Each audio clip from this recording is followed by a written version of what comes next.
And we are going live in 3, 2, 1. Hello, everybody. I am Shanae Jones, and this is KNKY, which stands for Know the New Kinky You. I am your resident certified sex coach, and I am attempting to create a dialogue where we can have a conversation about all things related to sex.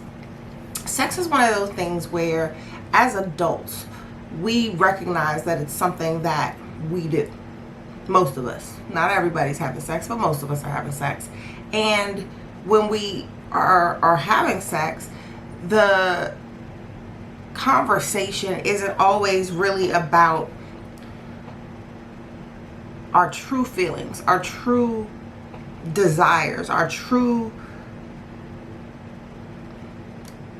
inhibitions, the things that we want to truly accomplish. And when we start to have limitations when it comes to our sexual desires or our sexual proclivities,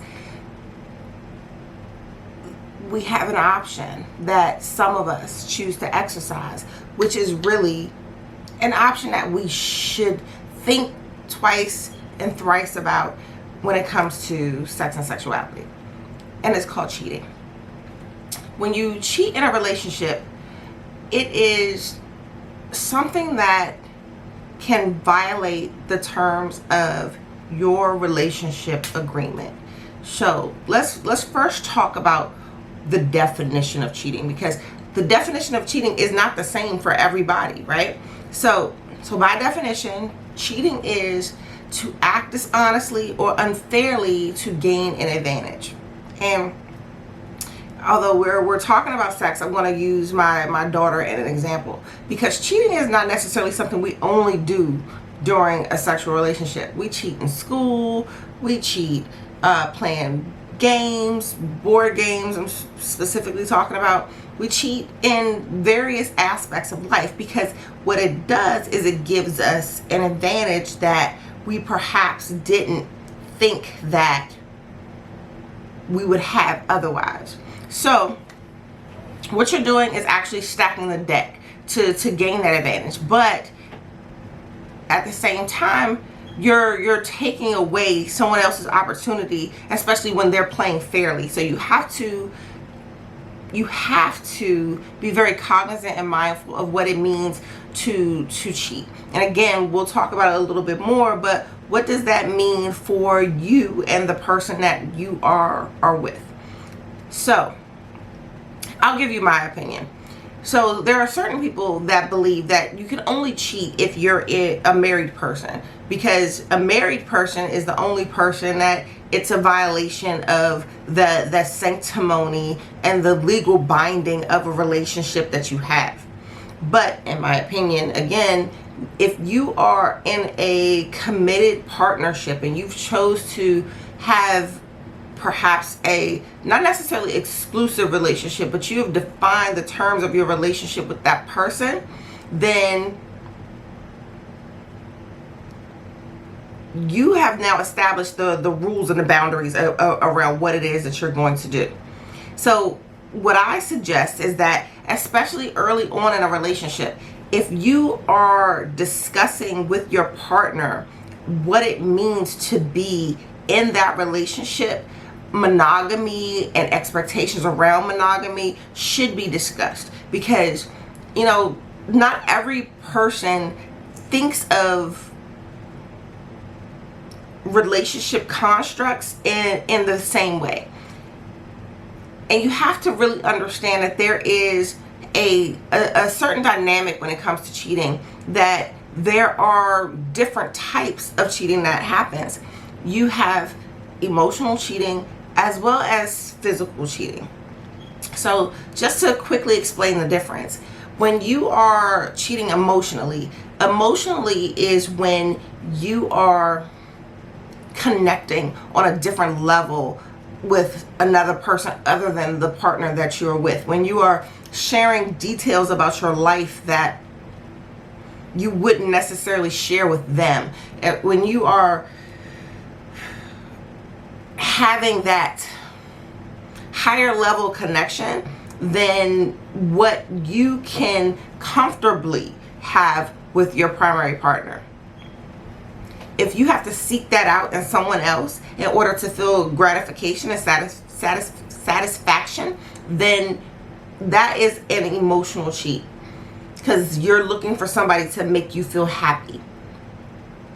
On the other hand, physical cheating, you guys know what this is. It's when you put your dick in someone else, or when you suck in somebody else's pussy, or when you are when she is putting her pussy on somebody else. All of that physical interaction is when you have that physical act of cheating. And physical acts of cheating can be non-emotional. They don't have to be something that is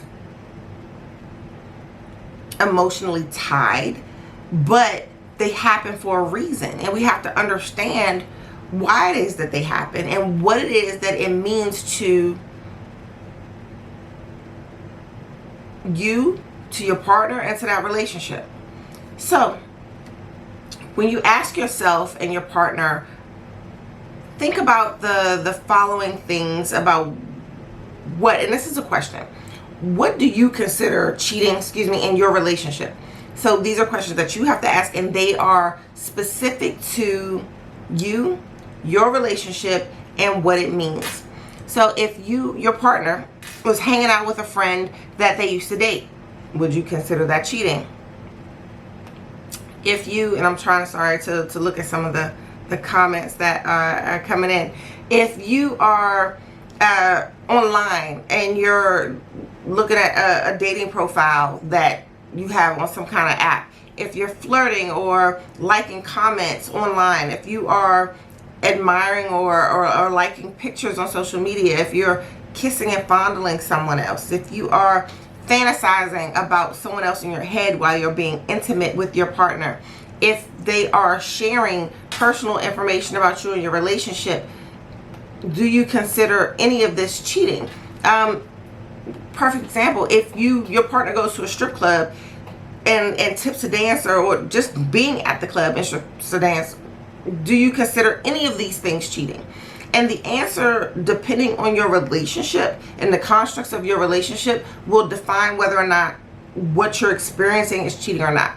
Because every couple is responsible for defining what it is that happens in their relationship and what they consider a violation of trust in their relationship. Because what happens is that when you take my option away, when you take my choice away, when you take my ability to effectively be a partner, then, in my opinion, that is when cheating occurs. When you are supplementing me without my knowledge, without my consent, with another person. And there are a ton of reasons why people cheat, and there's actually a post on the Instagram page where we asked this question, which is where this topic kind of came from, is why do people cheat? And so from the Instagram post, I'm going to give you some of the things that people said that are reasons that they believe people cheat. So human nature, and we're going to get back to this one because I believe that this is probably the most prolific answer that could possibly happen. Whether it's too many options, it's a small world and you have a lot of beautiful people, a lot of people that you might be attracted to, so you don't feel like you need to be just with one person, which we're also going to get back to. Insecurity, not having your needs met, whether they be sexual, emotional, or intellectual, that you're missing something of value in your relationship. Being too scared to leave, like you have some type of nest that you have to cultivate in your relationship, and things aren't right, but you want to leave, but you don't want to leave, but you want some variety, so you decide to step out and test the waters elsewhere, but you haven't left your relationship yet, even though you perhaps are not happy.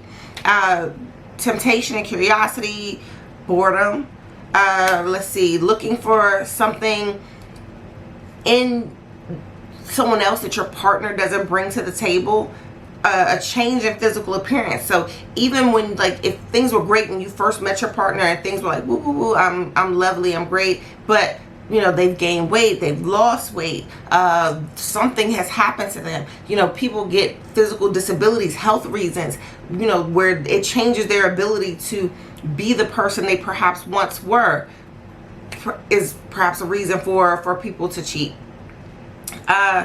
Lack of a connection, lack of respect, lack of communication and trust. There is something that is being denied in this relationship that you are not getting. Opportunity. You just could, like, fuck it, I'm just going to go ahead and have sex with somebody else because I can. Or, and this one was one that was a little bit controversial on the post. One person said weakness. If you're weak, you cheat. And so the conversation was really led by the fact that one person is believing that if I avoid temptation, if I don't put myself in a position to be tempted by something else or someone else, then I won't be tempted to cheat. I won't have that opportunity to cheat. It got a little back and forth. It's still on Instagram, so if you feel like you want to go look at the conversation, please feel free to. And social media. So although we are not necessarily talking about it specifically tonight, I will promise you, I learned very recently that Twitter is a potential porn site. Like, there's a lot that goes on Twitter that I have personally seen recently that I just did not know existed.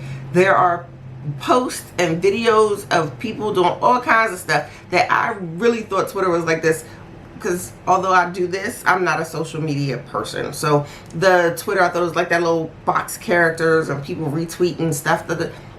Twitter, if you have an interest in finding free porn, please go visit Twitter. It is a hub of interesting things that you can find.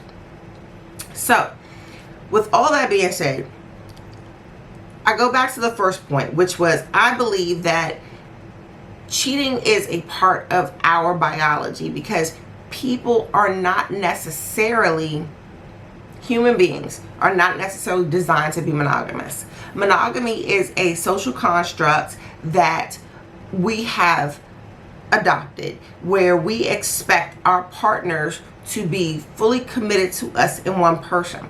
It doesn't stop us from looking. It doesn't stop us from talking. It doesn't stop us from finding interest in other people. It's just that it is socially not acceptable to have multiple partners. And therefore, you are labeled a cheater when you do it without the consent of the person that you are in a relationship with.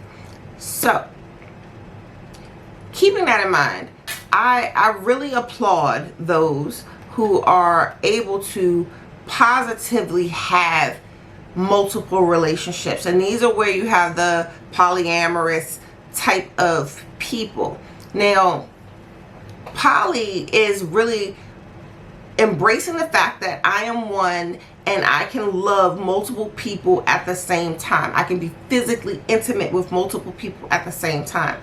Now, the issue that I feel that most people have in poly relationships, well, not the people in poly relationships, people that are perhaps observing or have a curiosity in poly relationships, are the people that wonder, how is it that I am going to take my husband and my boyfriend to Christmas dinner? How am I going to take my husband and my girlfriend to Easter? And I have to now introduce them to my family and explain the sexuality that is going on in my life, because that introduction of another partner is an admission of your sexuality, that where sexuality is not something that we are necessarily comfortable talking about in the first place. But now we have the, on top of the physical introduction of another person, the curiosity of the people around us about what goes on in your personal life as these conversations or as these people are coming along and being introduced. So I think that if we could get to a place where, one, people can be comfortable expressing themselves, their desires and what they want, then we would probably have less instances of cheating. So in the event that you are a person that has either cheated or have been cheated on, there are things to consider. There is what we call a 3 doors concept. You can do nothing, which means if you're the cheater and you're cheating for a reason, you need to think about what your motivations are to cheat outside of your relationship, as opposed to having a conversation with the person that you're in a relationship with to try to figure out how to resolve whatever issues you're having. If you're the person that's being cheated on, then you have to figure out whether or not it's the act, whether physical or emotional, was impactful enough to do something about it. So you can choose to do nothing.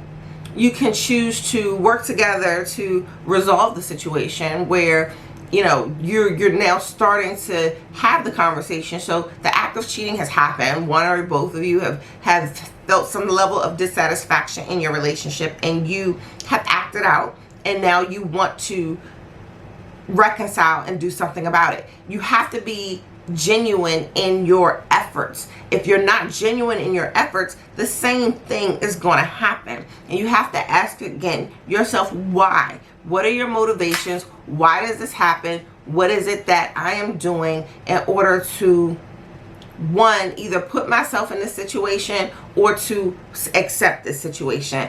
Because again, if you do nothing, you're accepting the situation. Working together is something that you can do. People make mistakes. Human nature is something that says, I'm not perfect. And this is not just in regards to sex and sexuality. We make mistakes every day. It is something that we do, and we become better people by learning from our mistakes and learning not to repeat those mistakes.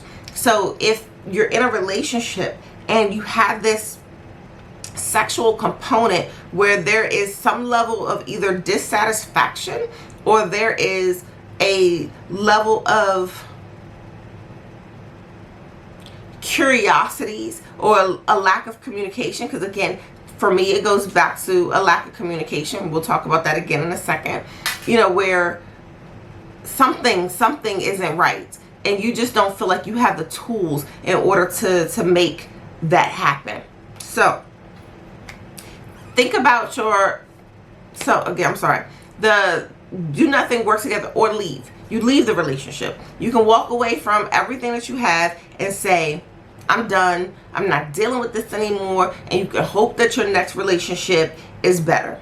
And in some cases, that's what it is. Your relationships are better because you now have put yourself in a different situation. But I'm always cognizant and mindful to tell people that every relationship has challenges. Every relationship that you are in, whether it is a sexual relationship, a familial relationship, a work relationship, everything has challenges, and you really, really, really, if it's something that you are committed to, you have to work at it. It does not come easy. It is not something that is just gonna, maybe for some, but for most of us, we have to put work in. And once we start to put the work in and we start to figure out where our value is in the situation, in the relationship, you have to decide whether or not you're going to let a mistake be something that is detrimental to your relationship. And I hope that I consider them a mistake. The motivation behind the mistake is something that we have to consider.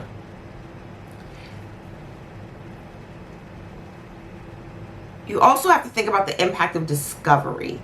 So, you walking through the situation, and let's just say you're out, you're drinking too much, you're beefing with your girlfriend, your boyfriend, y'all haven't had sex in a little while, somebody's flirting with you, and you think, oh, this is a great situation, and you get all caught up in the moment and you decide to have sex with them because of opportunity, right?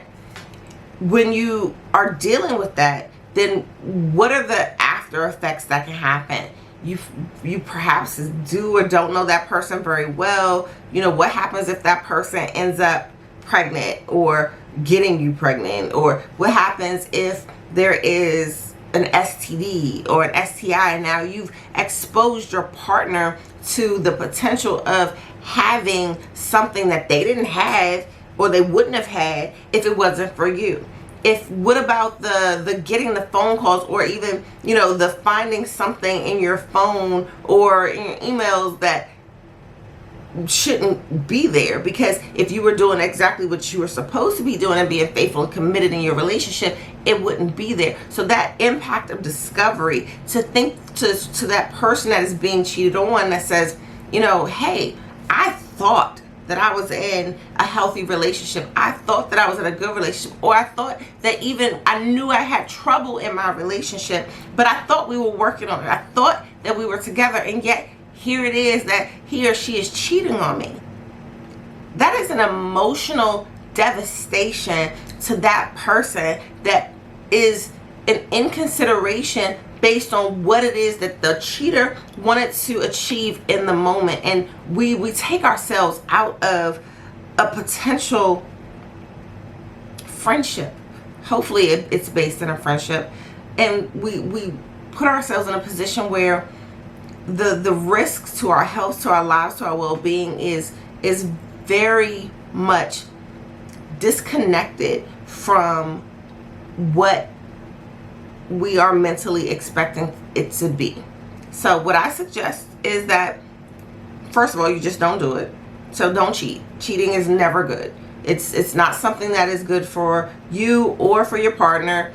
It's a violation of trust. It's a violation of the commitment that you have with that person. And there are multiple other things that you can do instead of cheating. There are multiple things you can do. First, talk about your concerns. If you feel like, oh, I'm not getting enough sex, or I'm not getting the type of sex that I want, have the conversation. Let them know. Put it on the table as to where the issues are that are creating the problems, that are stimulating that motivation to cheat. Because most of the time it doesn't just happen. Perhaps sometimes, but most of the time there's that kernel that is planted that creates that field of opportunity. So in the event that you are even feeling that, have the conversation with your partner about the reasons why you're feeling it. Work together to mitigate the problem. Figure out what it is that you can do together to try to help the situation. So for instance, if there's a change in physical appearance, let's just say something like weight gain. Work out together. You can, change the way you're cooking or eating or doing anything. Just figure out a way together to mitigate the situation. Present options. And so options are not necessarily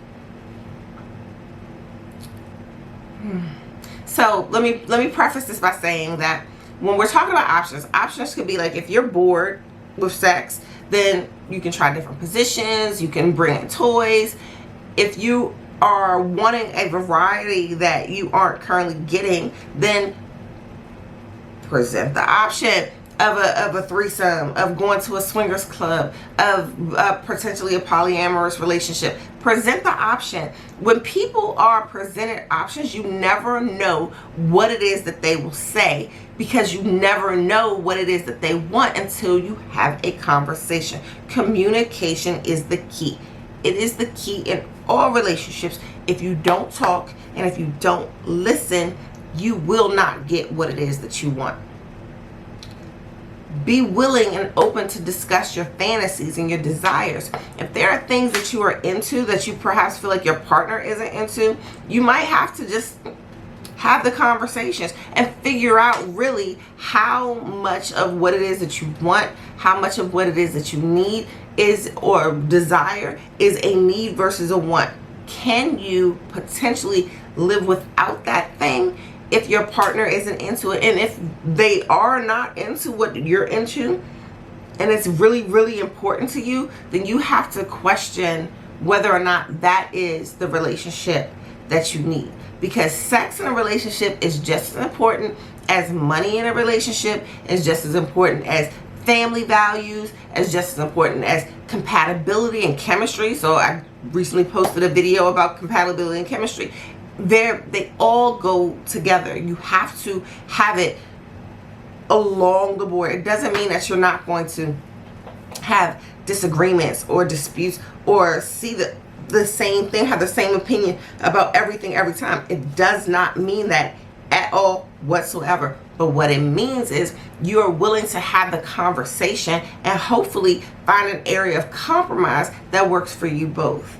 And to end, if discussing your sexual issues, concerns, fantasies, wants, desires is a problem for you, you can always work with me as a certified sex coach that can help you have those conversations, to help you figure out your wants, your needs, to help you answer questions about what it is that is presenting a problem, a detriment, that's a roadblock for you and what it is that you want.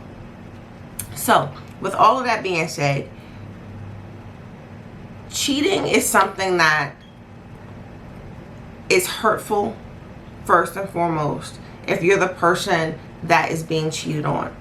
If you're the person that's cheating, then there is something that is missing from what it is that you're trying to do, and you should do your best to figure out how to resolve that particular thing.